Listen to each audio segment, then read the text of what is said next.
Welcome to The Screen Queen, the show where I'll be talking about your favorite TV show or your favorite movie. You'll just have to listen to find out.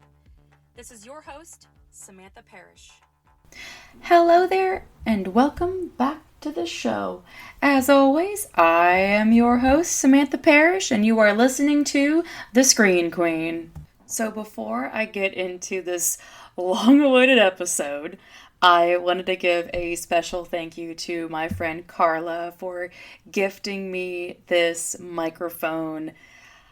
The equipment situation for this show it's been a lot. I know I have a lot of listeners out there that have never said anything about the quality of my episodes, and you have no idea how much I appreciate that because I hate the fact that some of the episodes don't have a very good quality, but I know people come for the content. It is nice to finally have something that sounds very crisp. I was doing some ASMR stuff earlier and I was like, oh wow, this is a very cool upgrade to have to this show. So thank you, Carla. You're amazing and I love you.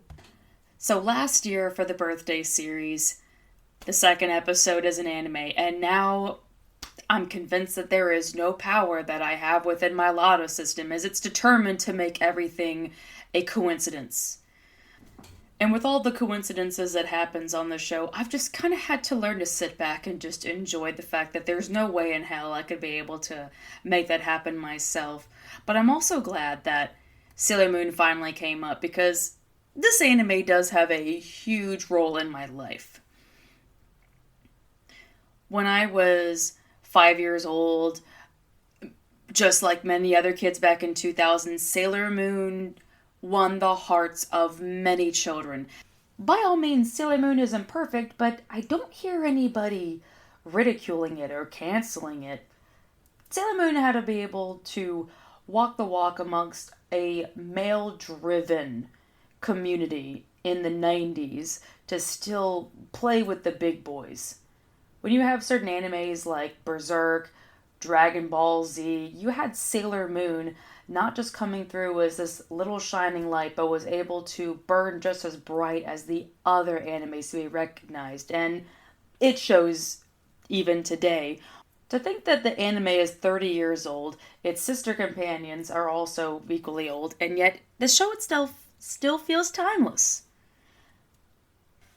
But for the past 30 years, there's been a very interesting evolution this anime has gone on from, and there's a lot of history that I have found out over the years. So in this special about one of the most special animes of my life, ladies and gentlemen and my non-binary babes, this is Sailor Moon.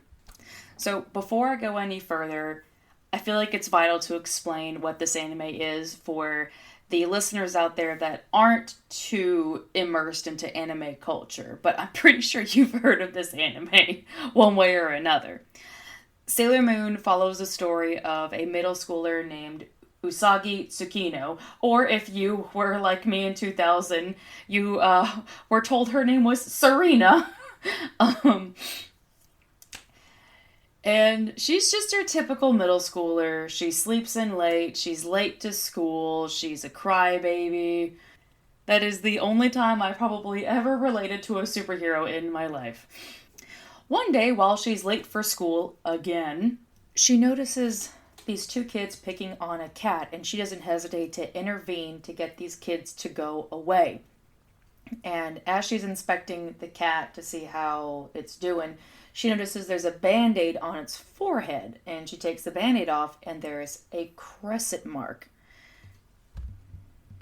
And later on, Usagi is chilling out in her room, and the cat she saved earlier is now in her room and is talking, and tells her, "You are a Sailor Scout." And she's like, "I'm dreaming. I have to be dreaming. There's no way this cat just told me that I'm a Sailor Scout. That sounds ridiculous." But, like it or not, this is Usagi's fate.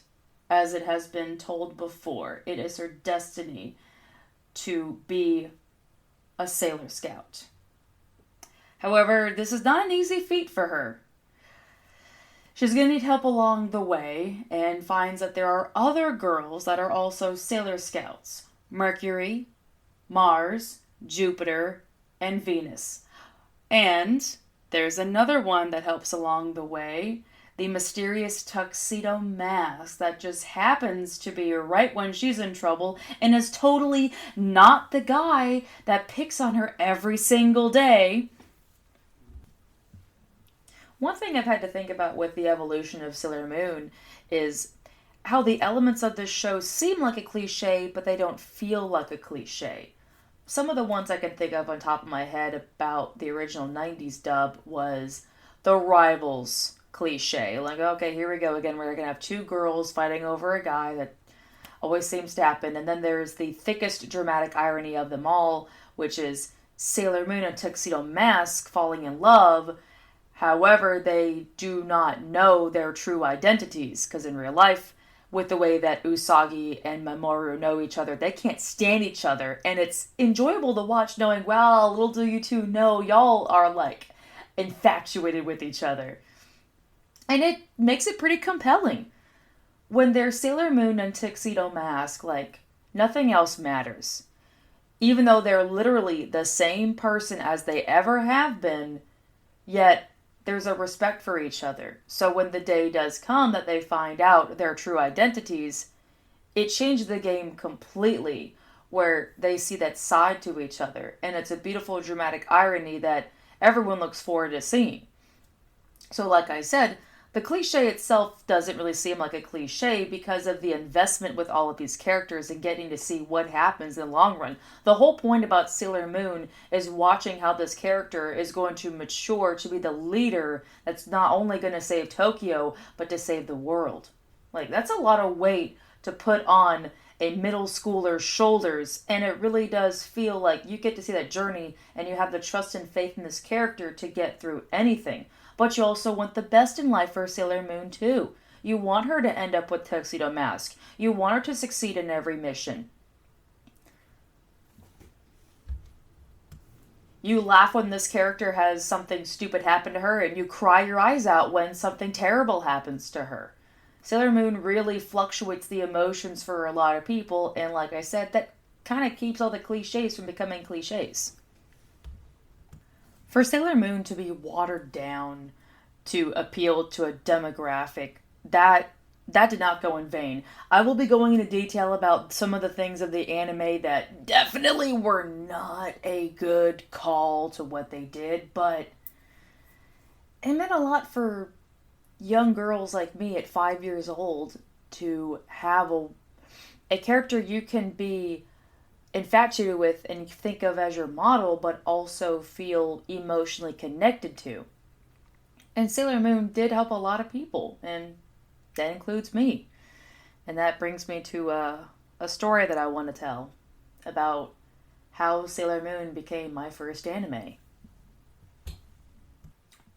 I haven't shared this on the show, but when I was younger, I went through leukemia. And I spent a majority of my infancy in the hospital. Like, all the way from 1997 until I went into remission in March of 2000. And when I got into school, like, I didn't know anybody. Everyone I knew at the hospital had passed away from leukemia. And I didn't have a lot of kids in my neighborhood. So I lived a pretty lonely life. I didn't feel lonely at the time because I had my dolls and I had my mom and I had my grandparents, so I wasn't deprived, but I did feel like a void. And in the first week of school, I was sitting on the couch and my grandmother, that I call Nina, was getting ready to make dinner. And so she gave me the remote and said, here you go, watch TV, I'm going to get dinner ready. And I knew it was a no-brainer. I'm going to go to Cartoon Network and see if I can find Bugs Bunny. And what do I find but this program called Toonami. And the first show that was on Toonami was Sailor Moon. And that's all it took for me. I saw a female character that had magical powers, I was sold immediately. And then every day at 5 o'clock, I would watch Sailor Moon. And so, I don't think I'm alone as I say this, but I used to try and like mimic everything she did during like the transformation scene. Like it was a wonderful imaginative thing to be able to copy everything that a character was doing, and I got to be in my own world. Nothing else mattered at that moment. And it really fueled my creativity, it really fueled my imagination. There's a lot that I have in my life now thanks to Sailor Moon because I happened to be watching it at 5 o'clock in the afternoon. And even though, I'll be honest, I didn't understand a lot of the plot of Sailor Moon. I was so young to know what was going on that all I had to know was that Sailor Moon fought evil by moonlight and she was trying to win love by daylight. The 90s dub is a hit and miss for some people. Now, I look at it from both sides because I see it from an awkward side, but I also see it from a realistic side too. It's awkward in the sense that there's a lot of things that don't make sense that take place in a area of Japan, and then there are some things I see from a realistic sense that this anime had to be watered down severely to be able to show to children that were within the age range of 5 to 10. That's how I caught it at 5 years old. I mean, obviously they had to do what they could if I was able to catch it. And it was a little bit odd with how they had to throw in random accents. Like, I'm sure there are some anime listeners out there that have heard some random Brooklyn accents in some of the early 90s dub. Like, yeah, that totally makes sense, hearing a Brooklyn accent coming from a Japanese teenager. Absolutely. Like, I look at it and it's kind of hysterical. It kind of became a product of its time as a very awkward time capsule. But every time I hear Usagi's best friend, Naru, called Molly in the original 90s dub, and she just goes, she has to go to the mall and just go get a new outfit. And now I'm like, this made me laugh when I was younger, but now it just feels like Fran Fine is in Japan, and I don't know how I feel about it now. I still love the original dub. I do have a soft spot for the new cast that they had to redub Sailor Moon, but when can you ever say you heard a Brooklyn accent in an anime? It's not bad, but hell, it was entertaining. People remember it. I remember it.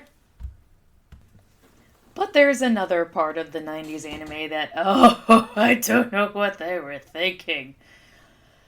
There are a majority of anime fans out there that are going to know what I'm talking about when I mention Neptune and Uranus. In the manga, these two characters are lovers, and my god, they do have one of the best love stories next to Sailor Moon and Tuxedo Mask. However, there's no way that Cartoon Network was going to get away with having a lesbian couple on there. So they decided, hey, let's have them as cousins. But they didn't change a whole lot of the original lines. They still kept things pretty kosher. But when they call these characters cousins, and you hear Sailor Uranus say, oh, it makes me think of my first kiss. And you know, these two girls are talking about each other, and it's just like, ooh, sweet home Alabama. It's like, it doesn't help it, but it also makes it hilarious to look back and see how they tried to get away with it. Like, it didn't help, but, you can't help but laugh, though. The best way that I can sum up Sailor Moon is that it's a wine that gets finer and finer and finer. When you look at some shows or movies, there are some things that just don't age well, but Sailor Moon did age well. There are many aspects of it that grew to have a certain fondness. The cliches grew to have a certain fondness. The immaturity of the character grew to have a certain fondness. And I felt like it was an anime that people could go back and rewatch and find new things to take away from it.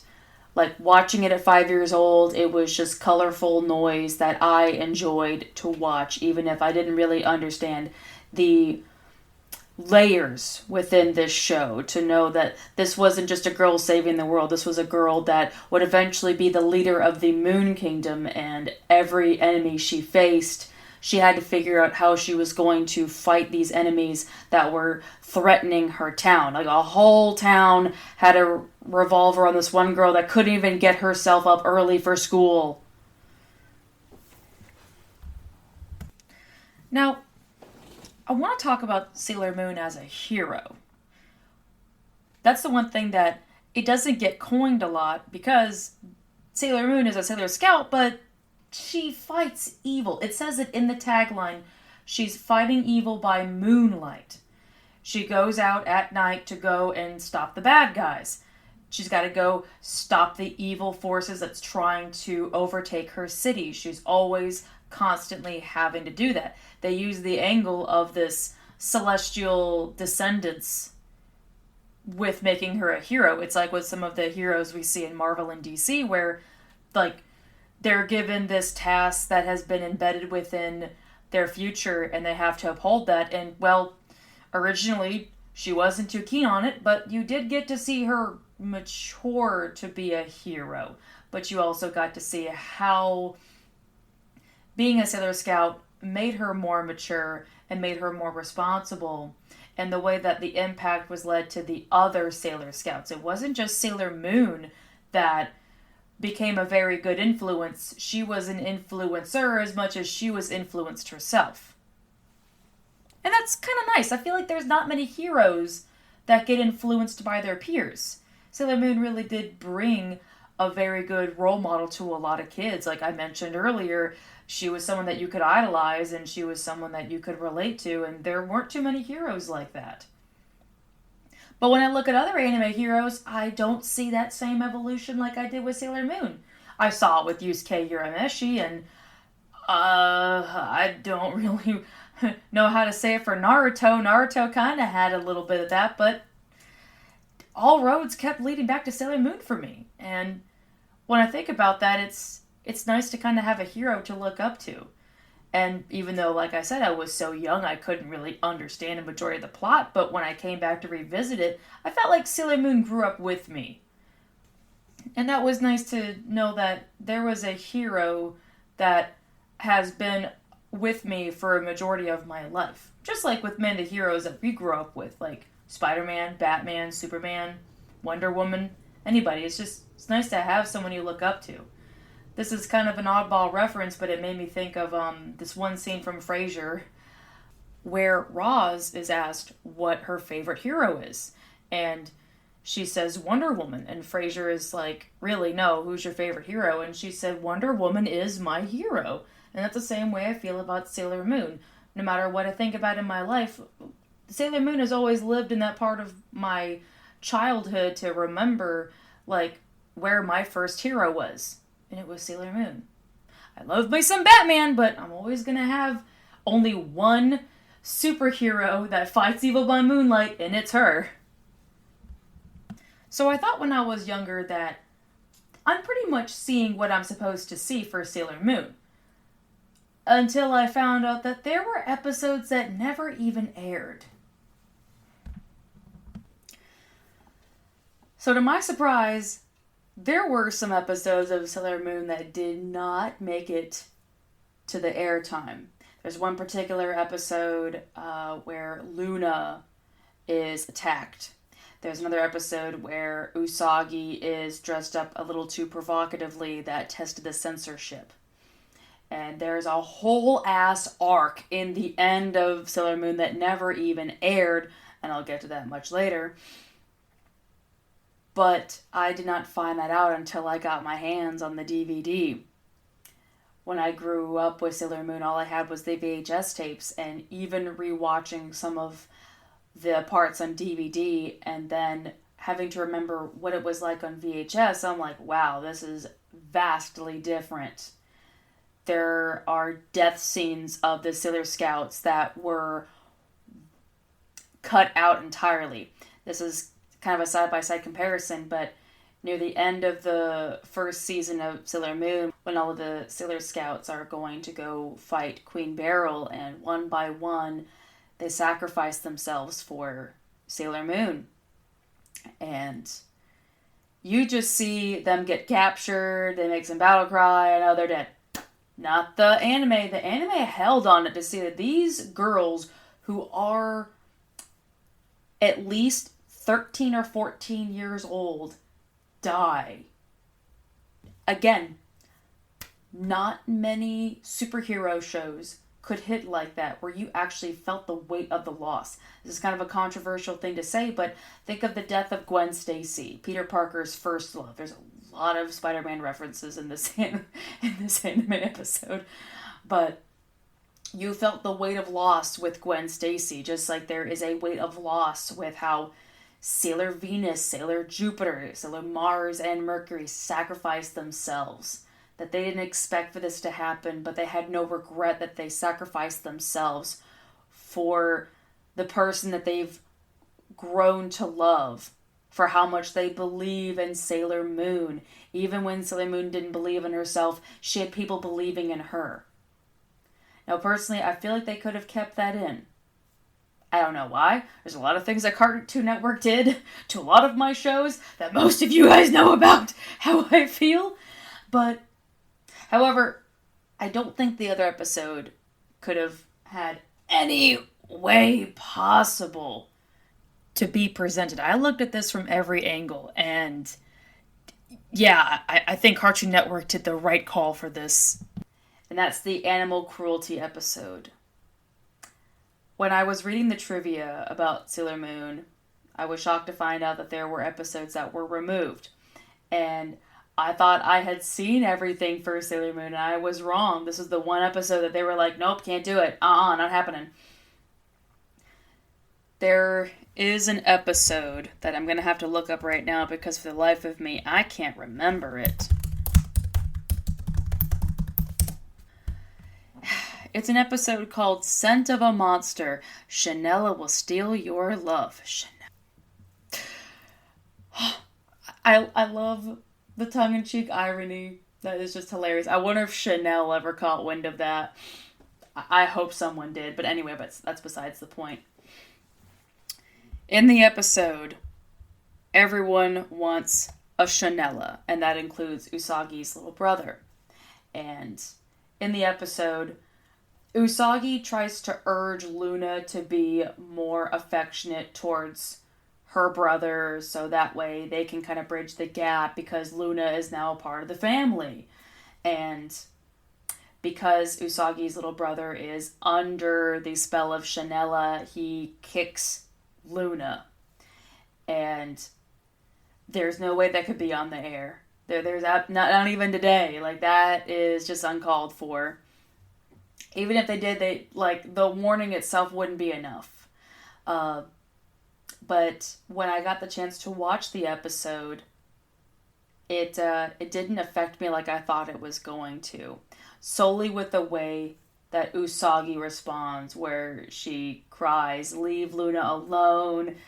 And, from what we see with Usagi at that point, she's kind of self-centered. Not selfish, but, your typical teenage girl that just is kind of immersed in her own world, and she's still trying to get the whole knack of being a superhero. But when the shit hit the fan, she didn't hesitate to stand up for what's right. I mean, she cried, but then again, that would be my response too if I saw my precious cat was being kicked. They wouldn't live anymore, but I would definitely cry.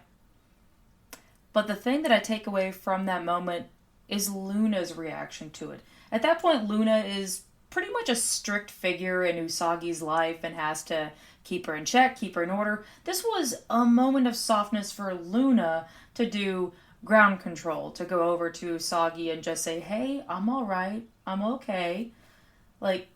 Yes, it's a controversial moment, but it's also met with the strongest character development for Luna and Usagi. So it's kind of a double-edged sword. That's one of those moments that, yes, it's harsh, but it was able to balance itself out without having to feel that it undermined the whole weight of what just happened. But then there's the ending of Sailor Moon. No one got to see the ending. I didn't get to see the ending when I was a kid. I unfortunately went through what many kids went through, where you came home one day and it was just gone. I remember telling my mom, I'm like, Mom, where's Sailor Moon? And she's like, it's not on syndication, Sammy. It's nowhere.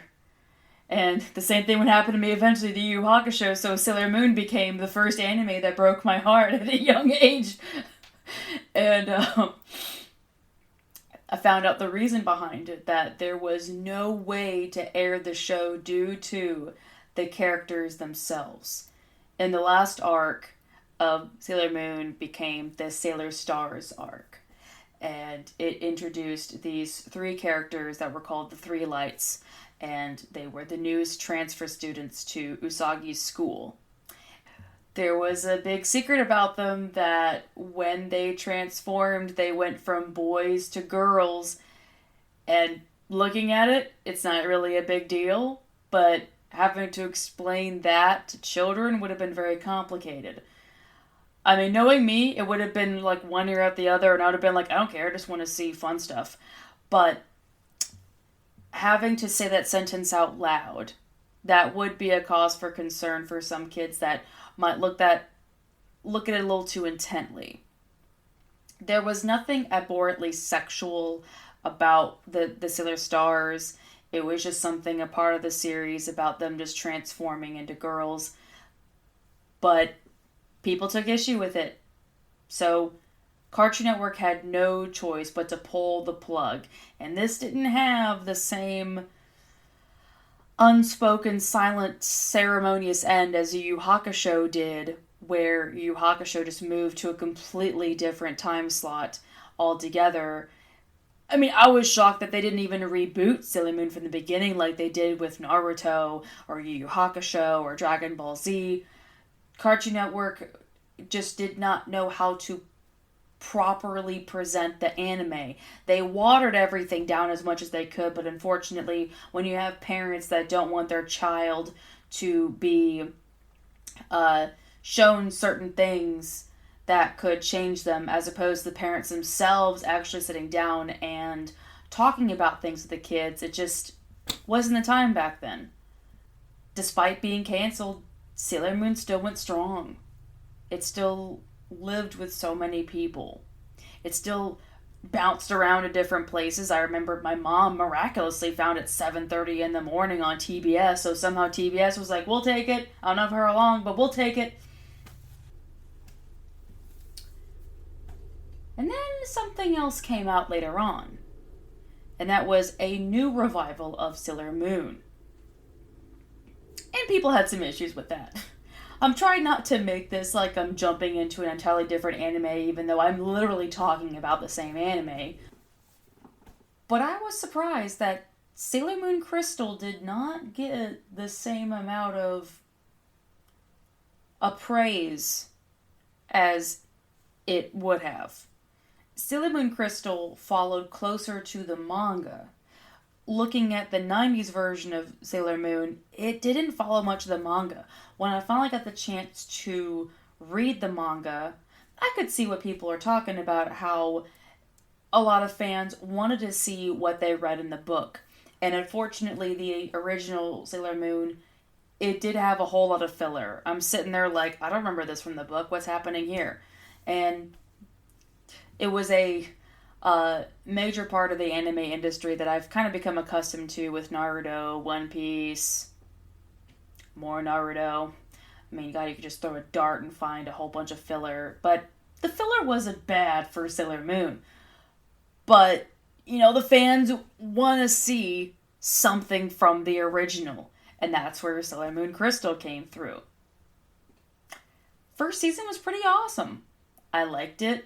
I thought it was beautiful. I felt like it was as close as it could be to the manga. I mean, I dare even say even more beautiful. Looking at the artwork, I mean, fuck, it's like looking at a Van Gogh photo. The colors are so vibrant, and a lot more of Sailor Moon's accessories are present.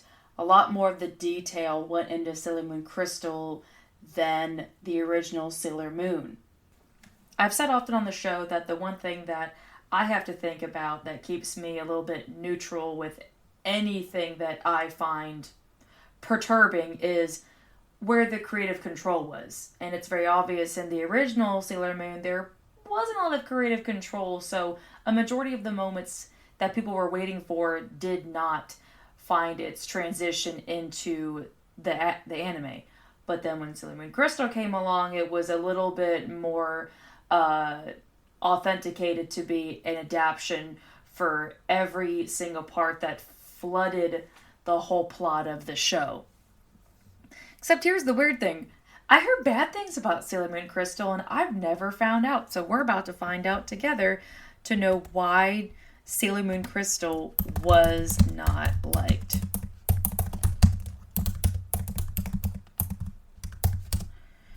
So I just typed in Sailor Moon Crystal controversy, and it says on here, the first 2 seasons of Sailor Moon Crystal were criticized for its overly fast pacing and its animation. That's weird because I just praised it. Which had noticeable errors. Victoria McNally of Mary Sue wrote, I can overlook poor quality animation when it's not too distracting. Okay. Now I'm trying not to base my stuff off of Wikipedia and Reddit because we all know it's not the best sources to have, but people are honest on those places. And I have also heard through the grapevines within the anime convention community for years that people did not like Sailor Moon Crystal. So seeing a critique like that, I can't really ignore that. It does make sense. I have to remember what I saw from Sailor Moon Crystal, but from what I saw, honestly, it's the same thing that happened to me when I was 5. I just fell in love with the animation and forgot about the other stuff going on. I'm very easy to please, obviously, but I do remember one piece of controversy that people really didn't like, and that was the Sailor Scouts with the other 4 titular characters that became the villains. We're talking Nephrite, Zoisite, Malachite. Obviously, all the bad guys are named after minerals, as Nako Takeuchi wanted. But there was one moment where it kind of held on the scouts and the bad guys back when everything was at peace and no one was really good guys and bad guys back then. They were just people. And no one liked that moment. They felt that it divided the show. And I'm like, really? A love interest divides the show? That's interesting. That's why we're fucking here in the first place. One of the core plots is Tuxedo Mask and Sailor Moon. You can't make room for 4? But whatever, I'm not in charge. I always find that a little bit of an odd critique. So that mixed with the animation, okay, I can see it, but then again, I kind of have that experience for myself that I still like it for its art, and I still feel like it did do a good job trying to give the fans what they want. To be honest, we're not really going to have a true piece of an adaptation that is going to have some holes or some problems, but it still did something for someone, did something for me. Wherever you have the bad, you're going to have the good mixed with it too. When you look at both of them, is there really anything wrong? The main thing that people love about Sailor Moon is Sailor Moon. She's a character that people can relate to. She's someone that has a good tight-knit amount of friends. When you look at other ensembles like Naruto, Yu Yu Hakusho, One Piece, you do see the camaraderie between all of these characters. And I like the camaraderie between the 4 characters of Yu Yu Hakusho. I kind of squint my eyes at the camaraderie in Naruto. But in One Piece, Luffy is the glue that keeps everybody together there on that fucking ship. But at the same time, they also keep Luffy together too. With the camaraderie that the scouts have is pretty tight-knit. They're still girls. They're still going to be selfish at some certain times, but they're accurately selfish. You have to see how these characters are going to grow. With every coming of age movie we've seen, we need to know that these characters are going to learn a lesson and stick with it. That's the whole point about maturity and evolution. And Sailor Moon was a pretty good anime for kids like me that needed to have something that felt like you knew what growing up was going to be like without having to throw things like adulthood into the mix. I like that in this anime, that's not something that is forward in there, even though it does have a lot of ideas about the future. But that you can also change your future too. Things have a way of working out. There were a lot of concrete lessons that were learned between these characters, and you felt like they actually learned them. You got to see these characters laugh, cry, grow, fall in love, everything. But it also felt like one emotion didn't outweigh the other. But the one thing that I like about how Sailor Moon interacts with the Sailor Scouts is that she has her own individual relationship with these characters. And that's a big takeaway. Even for me, being almost 29 years old, I finally have friendships where I have my own individual friendship with them and don't feel like one outweighs the other. That I love all of my friends in my own way and I have my own special significance. There's a part I want to highlight from one of the movies called The Promise of the Rose, my favorite Sailor Moon film, just saying. And as all of the characters are teaming up to give Usagi like all of their power, all of their strength. You had the most badass soundtrack playing in the background that's so 90s but also so beautiful. And they think of one of their favorite memories about Usagi.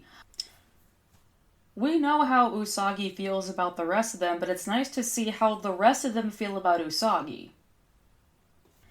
We know that they all love each other, but you actually get to see how they cherish each other, what they mean to one another, without having to just assume, oh yeah, they got each other's back. Like, you need some receipts with that kind of friendship. And they got receipts for days. They set friendship goals for life there. But if there's one thing that does show the camaraderie for Sailor Moon, is the way that America made references to Sailor Moon. I did not have a proper segue, but I had to find some way to tie in the references. It shocked me to find out that Sailor Moon had more of a home in America than I realized. And also, Sailor Moon had a way of kind of showing that back as well. There's a part in the movie Ransom, which is a Mel Gibson movie where his son is kidnapped, and there's a scene where Donnie Wahlberg is collecting some VHS tapes to show the kidnapped child, and if you look closely, one of them says Sailor Moon, clear as day. They're not ashamed about it. You can see it. And there's another reference that is in a song from the band The Bare Naked Ladies, where the lyric says, and I quote, "Just so my irons aren't always flying off the backswing, gotta get in tune with Sailor Moon, 'cause that cartoon has the boom anime babes." They're 14. I hope to God they realize that they're talking about 14-year-olds. But Japan had a weird way of showing 14-year-olds. Then there was the reference made to America within an episode of Sailor Moon. I cannot tell you what episode it is, but there's a scene where Amy, known as Sailor Mercury, is printing out a piece of paper that she says is from the British Columbia. But you can look at it upside down. It's the lyrics to Highway to the Danger Zone by Kenny Loggins. A fucking Top Gun reference is in Sailor Moon. Nothing will ever top that trivia in my life. It is my favorite piece of trivia to share. But then the ultimate reference happened, and that's in one of my favorite shows, Star versus the Forces of Evil. And if you've never seen that TV show, oh my god, please clear your calendar and watch all 3.5 of those seasons. There's a character in the show that is clearly modeled after Sailor Moon. Like, you could have someone that has never seen Sailor Moon look at this character and go, yeah, that's Sailor Moon. The character's name is Mina, which is a reference to the other character, Minako, Sailor Venus, while she has the likeness of Sailor Moon. So you kind of have like a bit of a combination of Minako and Usagi. It's like if this was their child or something. It's kind of an interesting thing to look at. I love the way that they made a reference to it, that it has a core part of Sailor Moon, but the character of Mina has such a unique feel, and they make her very strange, and I love the fact that she's voiced by Amy Sedaris. But it wasn't just America that made a reference to Sailor Moon, and it wasn't Sailor Moon itself that made a reference to America. There was a reference that came from Naoko Takuchi's husband, Yoshiro Togoshi. Yoshiro Togoshi is the creator of Yu Yu Hakusho. Within the last arc of Yu Yu Hakusho, the character Koenma is seen sporting a mask that is just like tuxedo masks. And even though there's already been a slew of TV shows that have since then referenced Sailor Moon, this would technically be the first. And I love the fact that it comes from her own husband. That is just super fucking dope. Like, I love that I forget about that piece of trivia so I can resurface it and get to have this euphoric experience again of knowing that the two people that created my favorite animes are together in real life. Oh, also, I have one more random fun fact that just came to my mind. My favorite movie that I just mentioned, The Promise of the Rose, the bad guy in there named Fiore. The guy who voices him is a backup singer for LeAnn Rimes. And you know, all country songs have something to do, well, not all, but a majority of country songs have to do something with the moonlight. And I'm like, well, this is a different route he's taking to give. But I couldn't get over that, to see that it was someone who was willing to go into the whole realm of anime. And from what I understand, the guy's not really big into voice acting, but he did a solid job in that role for Fiore, even though it did lead to a very unexpected part of filler arc. I can't mock him too much for having a movie that still stayed with me for all of my life. So for my final notes about Sailor Moon, I have to be honest, I'm getting a little teary-eyed thinking about how much Sailor Moon means to me. That this is a character that has given people hope. That anytime I felt bad in my life, I didn't feel bad when I was watching Sailor Moon. Anytime that I watch Sailor Moon, problems don't exist at that moment. But then after the show ends, I feel like I can tackle those problems. I wasn't given a be-all, end-all answer, but Sailor Moon had a way of having something that stayed with you, and then you got your own answer. There's a part in the series where she has to fight one of the evil Negaverse villains, and she just says, I just need one more cry. Okay, I'm ready. Like, that has hit for so many people today that can be emotional about their problems and know they have to face them, but that it's okay to be emotional while you're dealing with your problems. We're in a society now that we used to say you cannot be emotional to deal with your problems, when it's like, well, shying away from your emotions isn't going to make anything better. And Usagi did get upset for a lot of things, but she also was open about her emotions, and it made her approachable. She was an honest character. She never once had a moment that you felt she made a bad decision. She just did what she knew what was right. She's the kind of person that you want to have as a friend, and the kind of person that you want to aspire to be. Yeah, we all can't really be Sailor Scouts. I mean, I wish. But she's just like any other superhero that we see that we idolize and know that we want to have their strengths. Like, we want to have Superman's strengths. We want to have Batman's intellect. But Sailor Moon kind of had a majority of all of those things between strength and wit and honor and courage. And before I sign off this episode, I want to share one last story. In 2013, my grandmother passed away. And it's needless to say that it changed my life, that a life that I had known for 18 years with my grandmother was gone, and I had to go into adulthood without my grandmother. And I just wandered aimlessly. But I knew that I had to get involved back into the anime conventions, and I was also urged by my family to go back out there to conventions, not sit around and be upset. It's not going to do anything. And around the time, I wanted to expand more into cosplaying more of the characters from Sailor Moon, and I grew to really love the character of Sailor Venus. And at the time, with what I was going through, I couldn't really pay for the costume, so I asked a dear friend of mine named Lincoln if she paid for it, and I'd pay her back, and she just said, "Hey, I got you, don't worry." And it helped out a lot. Like, looking back at it, I kind of realized that I asked her during a time that I wasn't doing so good, and I realized why she did that, is I needed something that made me happy, and she was willing to do that.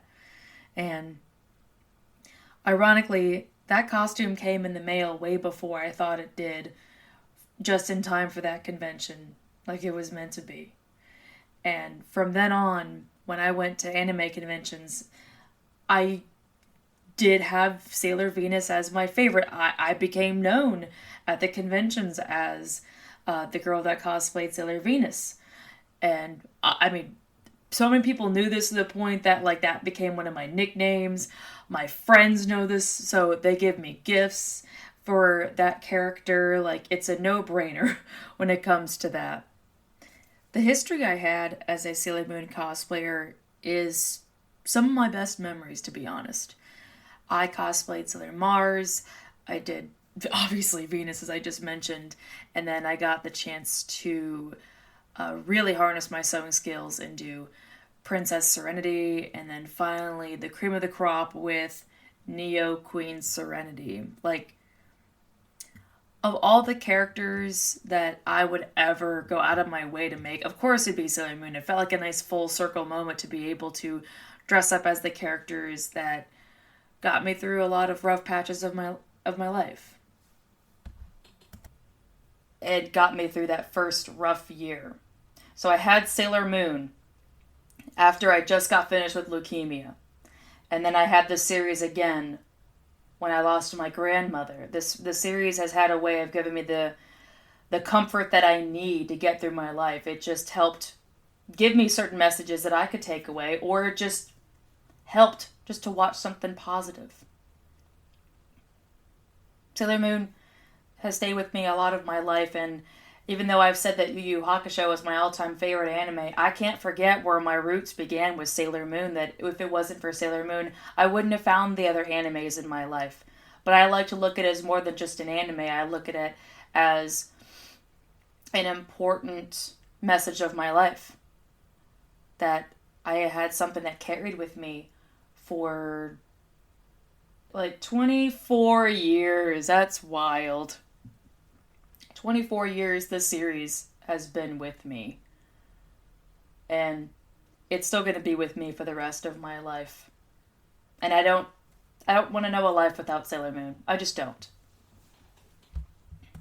So, with that said, I like the way this episode turned out. I've been waiting to talk about Sailor Moon for quite some time, since I started writing the show for the Screen Queen. And I'm glad I got to share a lot of personal stories that I don't really get to talk about a lot. So thank you so much for being here for this episode. And now is the time to find out what the next episode is going to be on the Screen Queen. And now that I have this super nice microphone, it's going to sound extra ASMR. Here we go.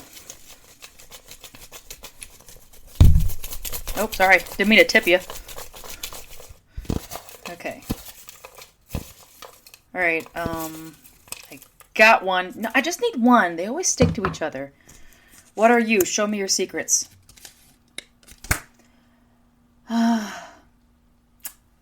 If you say it shall be, then it shall be. I think that's what they say. So the next episode on the Screen Queen is going to be dipping back into some Disney culture. For the third episode of the birthday series, I'll be talking about Star versus the Forces of Evil. That's gonna be a good one. That'll be an easier one too. I'm looking forward to that episode. If you want to catch up with me in between uploads, you can find me on my Instagram at the Queen of the Screen. If you're also interested in seeing some of the funny movie-related content that I put up, you can find me on my TikTok at the Mystical Space Witch. And if you're interested in the book series that I wrote that also has anime references, you can find Inglorious Inc. in the description box. Alrighty, in the name of the moon, you have a great day. This is your Screen Queen, signing off. Bye-bye!